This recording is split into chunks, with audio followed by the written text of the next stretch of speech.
Hello friends, അപ്പോൾ നമ്മൾ class 5 ക്ലാസ്സിൻ്റെ ക്വസ്റ്റ്യൻ പേപ്പർ ഡിസ്കഷനാണ് ഇംഗ്ലീഷിൻ്റെ. പാർട്ട് 1ഉം 2ഉം കാണാത്തവർ എന്തായാലും അത് കാണണം. അപ്പോൾ ഇന്ന് നമ്മൾ ആക്ടിവിറ്റി 5 കോൺവെർസേഷനാണ് നോക്കുന്നത്. കോൺവെർസേഷൻ അപ്പോൾ ആദ്യം ഇതിൽ ഞാൻ ലാസ്റ്റ് ഒന്നും കൂടി എല്ലാം ഫുൾ ക്വസ്റ്റ്യൻ പേപ്പർ ഒന്നും കൂടി ഡിസ്കസ് ചെയ്യുന്നതാണ്. അപ്പോൾ കാണാത്തവർ പാർട്ട് 1ഉം 2ഉം കണ്ടിട്ട് വരിക. ഇനി കോൺവെർസേഷനിൽ ആദ്യത്തെ ചോദ്യം 5 എക്സ്ചേഞ്ച് എഴുതാനാണ് നമ്മളോട് പറഞ്ഞിട്ടുള്ളത്. Attempt any one of the 2 activities below. ഏതെങ്കിലും ഒരു ആക്ടിവിറ്റീസ് ചെയ്താൽ മതി, എ ഓർ ബി. ആദ്യത്തേത്, you met your old friend Roshan at the sub district science fest. Roshan is now studying in another school. You both recollected the good old memories. Complete the conversation between Roshan and you. അപ്പോൾ നിങ്ങൾ തമ്മിലുള്ള നിങ്ങളുടെ കൂട്ടുകാരനെ കണ്ടുമുട്ടുകയാണ്. കുട്ടിയുടെ പേരാണ് റോഷൻ. അപ്പോൾ നിങ്ങൾ ഒരുമിച്ച് സ്റ്റഡി ചെയ്ത സമയത്തുണ്ട ഗുഡ് ഓൾഡ് മെമ്മറീസാണ് ഇവിടെ പറയാൻ കോൺവെർസേഷനായിട്ട് എഴുതാൻ പറഞ്ഞിരിക്കുന്നത്. അപ്പോൾ എങ്ങനെയാണ് നമ്മൾ ആദ്യം സ്റ്റാർട്ട് ചെയ്തിരിക്കുന്നത്? എങ്ങനെയാണ്? Hi Roshan, how are you. പിന്നെ അപ്പോൾ നിങ്ങൾ എന്താ തിരിച്ച് പറയുക? അപ്പോൾ നമുക്കതൊന്ന് നോക്കാം. Hi Roshan, how are you. അപ്പോൾ റോഷൻ തിരിച്ച് പറയാണ്. എന്താ പറയുക ഹൗ ആർ യു പറയുമ്പോൾ? I am fine, thank U.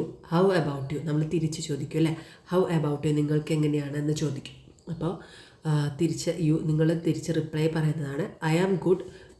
Which school are you studying in now. നീ ഇപ്പോൾ ഏത് സ്കൂളിലാണ് പഠിക്കുന്നത് എന്ന് ചോദിക്കുകയാണ് റോഷനോട്. അപ്പോൾ റോഷൻ തിരിച്ച് പറയാണ് I am studying in saint Mary school. അപ്പോൾ നിങ്ങൾ you, oh that's nice. Do you remember our old school days. നിനക്ക് ഓർമ്മയുണ്ടോ നമ്മുടെ പഴയ കാലത്ത് സ്കൂൾ ഡേയ്സ് ഓർമ്മയുണ്ടോ എന്ന് നിങ്ങൾ ചോദിക്കുകയാണ്. അപ്പോൾ റോഷൻ തിരിച്ചെന്താ പറയുന്നത്? Yes of course, we had so much fun playing and studying together. അപ്പോൾ നമ്മൾ ഒരുമിച്ച് നന്നായിട്ട് കളിക്കുകയും കുറേ തമാശകളും അതുപോലെ നമ്മൾ ഒരുമിച്ച് പഠിക്കുകയൊക്കെ ചെയ്തിട്ടുണ്ടായിരുന്നു.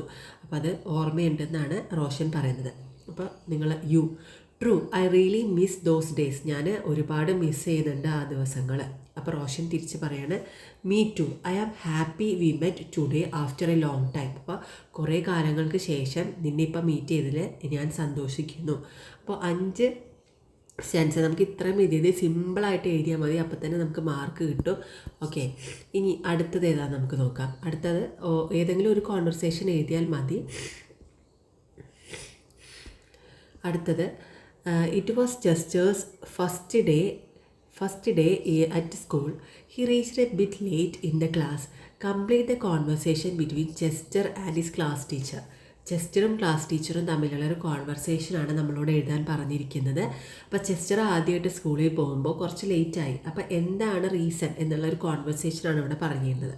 അപ്പോൾ ചെസ്റ്റർ പറയുന്നത് hello teacher, may I come in അല്ലേ? എങ്ങനെയല്ലേ നമ്മൾ ക്ലാസ്സിലോട്ട് കയറി വരുമ്പോൾ എന്താ ചോദിക്കുക? ടീച്ചറോട് മേ ഐ കം ഇൻ എന്നാണ് ചോദിക്കുക. അപ്പോൾ ടീച്ചറിൻ്റെ റിപ്ലൈ, അപ്പോൾ നമ്മൾ എത്ര ചാൻസിൽ എഴുതണം എന്നാണ് പറഞ്ഞിരിക്കുന്നത്? 5 എക്സ്ചേഞ്ചസ് നമ്മൾ എഴുതണം. അപ്പോൾ ഈസി ആൻഡ് സിമ്പിളായിട്ട് നമുക്ക് എഴുതാൻ നോക്കാം. ഓക്കെ, അപ്പോൾ Chester hello teacher, may I come in. അപ്പോൾ എന്താ പറയണത്? Yes Chester, why are you late. എന്തുകൊണ്ടാണ് നീ ലേറ്റ് ആയതെന്ന് ടീച്ചർ തിരിച്ച് ചോദിക്കുന്നു. അപ്പോൾ ചെസ്റ്റർ പറയണേ I was feeling a little scared teacher. എനിക്ക് കുറച്ച് പേടിയുണ്ട്, അതുകൊണ്ടാണെന്ന് പറയുകയാണ്. അപ്പോൾ ടീച്ചർ പറയുന്നത് എന്താണ്? Don't worry Chester, you will like the class. നിനക്ക് എന്തായാലും ഈ ക്ലാസ് ഇഷ്ടപ്പെടും. അപ്പോൾ ചെസ്റ്റർ എന്താ പറയുന്നു? Thank you teacher, I will try to be brave. ഞാൻ ബ്രേവായിട്ടിരിക്കാൻ നോക്കാമെന്നാണ് ടീച്ചറിനോട് പറയുന്നത്, താങ്ക് യു പറഞ്ഞിട്ട്. അപ്പോൾ ഇത്രയും സിമ്പിളായിട്ട് നമുക്ക് എഴുതിയാൽ തന്നെ നമുക്ക് മാർക്ക് കിട്ടും. ഓക്കെ, അപ്പോൾ ഇതിൽ ഏതെങ്കിലും ഒരു കോൺവെർസേഷൻ എഴുതിയാൽ മതി. അപ്പോൾ കോൺവെർസേഷൻ എങ്ങനെയാണ് എഴുതേണ്ടതൊക്കെ ഒന്ന് എഴുതി നോക്കാം കേട്ടോ. നിങ്ങൾക്ക് കിട്ടുന്നുണ്ടോ എന്നൊക്കെ ഒന്ന് എഴുതി നോക്കാം. ഇനി അടുത്തത് എന്താണ്? ആക്ടിവിറ്റി 6 ആണ്. അതിലെന്താണ്? Edit the following passage. ഈ ഫോളോയിങ് പാസേജ് ഒന്ന് എഡിറ്റ് ചെയ്യാൻ കുറച്ച് തെറ്റുകളുണ്ട്. അപ്പോൾ അതൊന്ന് എഡിറ്റ് ചെയ്യാനാണ് പറഞ്ഞിരിക്കുന്നത് കേട്ടോ. Go, we, cricket, fun, fast very അല്ലേ? അപ്പോൾ ഇതിൽ yesterday my friend and I go to a park. നമ്മൾ എന്താണ് ഇവിടെ പാസ്റ്റ് ടെൻസ് ആണ് അല്ലേ? എസ്റ്റർഡേ തലേ ദിവസം നടന്നൊരു കാര്യമാണ് അല്ലേ? അപ്പോൾ ഐ ഗോ എന്നാണ് പറയുക, പോകുന്നു എന്നല്ല, പോയി എന്നാണ് പറയുന്നത്. അപ്പോൾ അവിടെ എന്താണ്? ഗോയ്ക്ക് പകരം എന്താണ് വരുന്നത്? വെൻറ്റ് അല്ലേ? Went. Yesterday my friend and I went to a park അല്ലേ? അപ്പോൾ നമ്മൾ വെൻറ്റ് എന്നാണ് പറയേണ്ടത് അല്ലേ? വെൻറ്റ് ടു എ പാർക്ക്, പോയിരുന്നു അല്ലേ? അപ്പോൾ വെൻറ്റാണ് കേട്ടോ ആൻസർ. എ എന്ന് പറയുന്നത് ആൻസർ വെൻറ്റ്.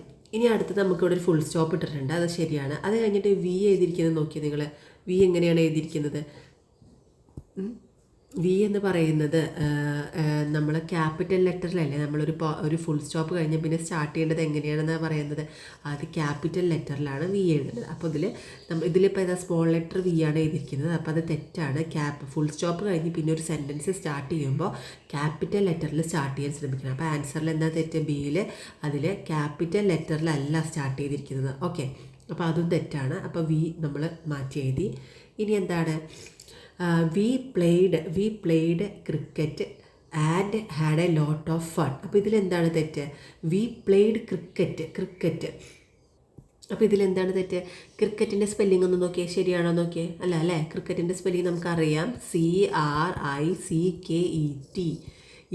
അല്ലേ? KET. അപ്പോൾ ക്രിക്കറ്റിൻ്റെ സ്പെല്ലിങ്ങിൽ ഒരു സി കുറവാണ്. അപ്പോൾ ആൻസറിൽ ക്രിക്കറ്റ് എന്ന് പറയുമ്പോൾ വി പ്ലേഡ് എ ക്രിക്കറ്റ്. അപ്പോൾ ക്രിക്കറ്റിൻ്റെ സ്പെല്ലിങ് ശരിയാക്കി എഴുതണം, സി അതാണ് തെറ്റ്. And had a lot of fun അല്ലേ? Lot of fun. അവിടെ എന്താ ഇട്ടിരിക്കുന്നത്? ഒരു ക്വസ്റ്റ്യൻ മാർക്കാണ് അല്ലേ? ക്വസ്റ്റ്യൻ മാർക്കാണോ? We played cricket and had a lot of fun. ഇതൊരു ചോദ്യമായിട്ടാണോ നിങ്ങൾക്ക് തോന്നുന്നത്? അല്ല, ചോദ്യമല്ല അല്ലേ? അപ്പോൾ അവിടെ എന്താണ് വേണ്ടത്? ഈ ഫുൾ സ്റ്റോപ്പ് അല്ലേ വേണ്ടത്? നമുക്ക് ക്വസ്റ്റ്യൻ മാർക്കിന് പകരം ഫുൾ സ്റ്റോപ്പാണ് വേണ്ടത്. അപ്പോൾ ഡി എന്താണ് തെറ്റ്? ഫുൾ സ്റ്റോപ്പാണ് നമ്മൾ ഇടേണ്ടത്. ഓക്കെ, അടുത്തത് എന്താണ്? My friend hit the ball and Rann fast very എന്നാണോ പറയേണ്ടത്? അപ്പോൾ എങ്ങനെയാണ് പറയേണ്ടത്? അവിടെ എന്താണ് തെറ്റ്? അവിടെ എന്താ തെറ്റ്? വെരി ഫാസ്റ്റ് എന്നാണ് പറയാം അല്ലേ? മുമ്പിലാണ് വെരി വരേണ്ടത് അല്ലേ? അപ്പോൾ വെരി ഫാസ്റ്റ് എന്നാണ് ഇതിൻ്റെയൊക്കെ. അപ്പോൾ വെരി ഫാസ്റ്റ് ആൻസർ. അപ്പോൾ എന്താണ് തെറ്റ്? വെരി ഫാസ്റ്റ് എന്നാണ് പറയേണ്ടത് അല്ലേ? അപ്പോൾ എന്താണ് വെരി ഫാസ്റ്റ്? റാൻ എന്ന് പറയുന്നത് ഒരു വെർബാണ് അല്ലേ? അപ്പോൾ വെർബിൻ്റെ കൂടെ വന്നിരിക്കുന്ന അഡ്വർബാണ് വെരി ഫാസ്റ്റ് അല്ലേ? വെരി ഫാസ്റ്റ് എന്ന് പറയുന്നത് അഡ്വേർബാണ്. അപ്പോൾ നമുക്ക് എന്താണ്? ഫാസ്റ്റ് വെരി എന്നല്ല പറയേണ്ടത്, വെരി ഫാസ്റ്റ്. ഓക്കെ, അപ്പോൾ നിങ്ങൾക്ക് എല്ലാവർക്കും മനസ്സിലായെന്ന് വിചാരിക്കുന്നു. ഇതിലെങ്ങനെ വരിക? നമുക്ക് ക്വസ്റ്റ്യനിൽ ഫുൾ സ്റ്റോപ്പ് ശ്രദ്ധിക്കണം. അതുപോലെ തന്നെ ഒരു ഫുൾ സ്റ്റോപ്പ് കഴിഞ്ഞ് കഴിഞ്ഞാൽ പിന്നെ സ്റ്റാർട്ട് ചെയ്യേണ്ടത് ക്യാപിറ്റൽ ലെറ്ററിലാണ്. പിന്നെ തെറ്റുണ്ടാവും. നമ്മുടെ ക്രിക്കറ്റ് കണ്ടില്ലേ, ഇത് തെറ്റല്ലേ? അപ്പോൾ അത് കറക്റ്റായിട്ട് എഴുതണം. അപ്പോൾ അങ്ങനെ ശ്രദ്ധിക്കേണ്ടതാണ്. എന്തായാലും ഇത് എക്സാമിന് ചോദിക്കുന്നതാണ് ഈ മോഡൽ. അപ്പോൾ എന്തായാലും എല്ലാവരും നോക്കി വെച്ചേക്കാം.